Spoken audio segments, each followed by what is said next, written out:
ओम नमः शिवाय। आज इस वीडियो में हम जानेंगे कि भगवान शिव ने गंगा नदी को अपनी जटाओं में क्यों और कैसे बांधा और गंगा धरती पर कैसे आई। हिंदू पौराणिक कथाओं में गंगा को एक पवित्र और मोक्ष प्रदान करने वाली नदी कहा गया है। गंगा नदी भारत की सबसे महत्वपूर्ण नदियों में से एक है। हिंदू मान्यताओं में गंगा को गंगा माँ कहा जाता है। हिंदू पुराणों के अनुसार गंगा पहले देवलोक में रहा करती थी, इसलिए इसे देव नदी भी कहा जाता है। तो आइए सुनते हैं गंगा से जुड़ी कथा। हिंदू कथाओं के अनुसार एक समय महान राजा भागीरथ हुआ करते थे। उन्होंने अपने पूर्वजों को मोक्ष दिलाने के लिए स्वर्गलोक से गंगा को पृथ्वी पर लाने की ठानी, लेकिन गंगा देवलोक में रहा करती थी और देवलोक छोड़कर जाना नहीं चाहती थी।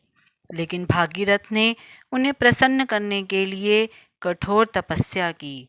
उनकी तपस्या से प्रसन्न होकर माँ गंगा पृथ्वी पर आने को तैयार हो गई, लेकिन उन्होंने भागीरथ से कहा कि उनका वेग बहुत तेज है और पृथ्वी उसे सहन नहीं कर पाएगी। उनके पृथ्वी पर आते ही उनके वेग से वह रसाताल में चली जाएंगी।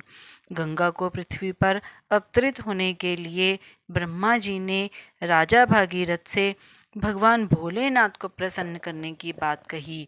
तब राजा भागीरथ ने भगवान भोलेनाथ को प्रसन्न करने के लिए तपस्या की। उनकी तपस्या से भगवान भोलेनाथ प्रसन्न हुए। अब समय था माता गंगा का पृथ्वी पर अवतरण। तब भगवान भोलेनाथ ने गंगा के प्रचंड वेग से पृथ्वी को बचाने के लिए अपनी जटाएं खोलकर गंगा की धाराओं को अपनी जटाओं में बांध लिया। तब से भगवान भोलेनाथ का नाम गंगाधर पड़ गया। जटाओं में बंधने के कारण गंगा का वेग कम हो गया और वो पृथ्वी पर राजा भागीरथ के पीछे पीछे चल दी। तब से माता गंगा को भागीरथी के नाम से जाना जाने लगा।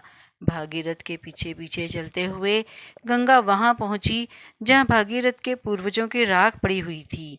गंगा के स्पर्श से भागीरथ के पूर्वज मोक्ष को प्राप्त हुए।